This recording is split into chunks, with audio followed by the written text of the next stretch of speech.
When I reached my 11th birthday and I didn't receive my letter to Hogwarts, I thought that's it. My dream of being a wizard is well and truly over. But as I'm about to find out, that dream is still well and truly alive for some of our city's university students.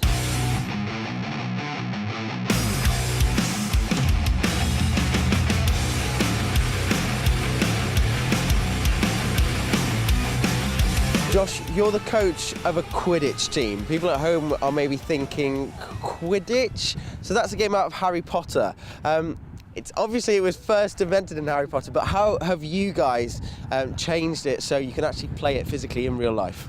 So about 10 years ago, it was adapted at a couple of colleges in the US. So it was really big over there about 10 years ago, and eventually over the last kind of 4 or 5 years kind of dribbled over to Europe and the UK. And we've adapted it where we don't fly, unfortunately, but we run around on brooms and we score through the classic 3 hoops, and we kind of change the balls to like ones you might find in other sports. Cool. So you're heading up to quite a big tournament, aren't you? Yeah, so we played our regionals a few months ago and we qualified because we came top 3. So we're off the European Championships in March, which have been hosted in Belgium. Fantastic. And what will it be like to play Quidditch on the world stage? So it's fantastic. So we did it last year. We went to EQC 2015 in Italy, and it's amazing because you get to see so many different types of Quidditch with so many different teams from different countries.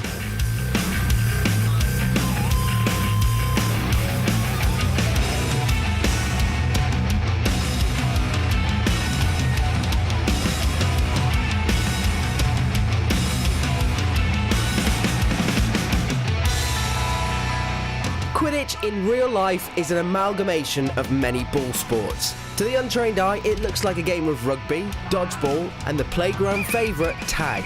In the team, there are several positions and they all do a different job. Chasers score points through the plastic hoops using a quaffle, which is actually a deflated volleyball, with keepers hot on their tail to stop the quaffle from shooting through their hoops. A seeker is an agile player who scours the pitch for the golden snitch. Catching this elusive ball often leads to winning the match, and in this real-life version of the magical game, the snitch is an equally agile player with a tennis ball in a brightly coloured sock stuffed in their shorts. But it doesn't end there.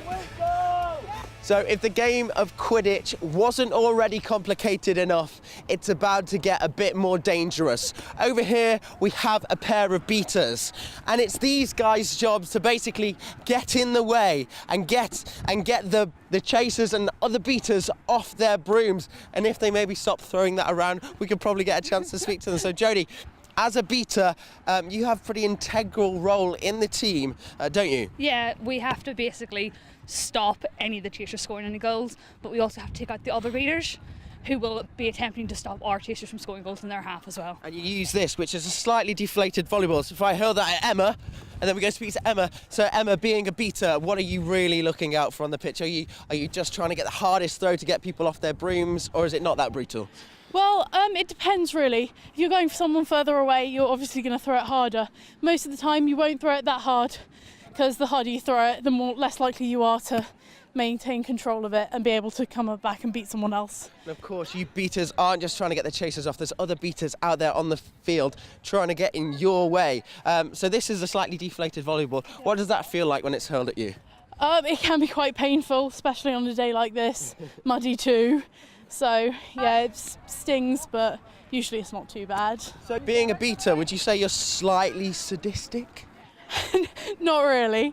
It's more about being more in control of the game. You have to think a bit more, so it's a little bit more. She's saying defensive, I'm saying violent, and I think I'm staying out of the way of these two beaters.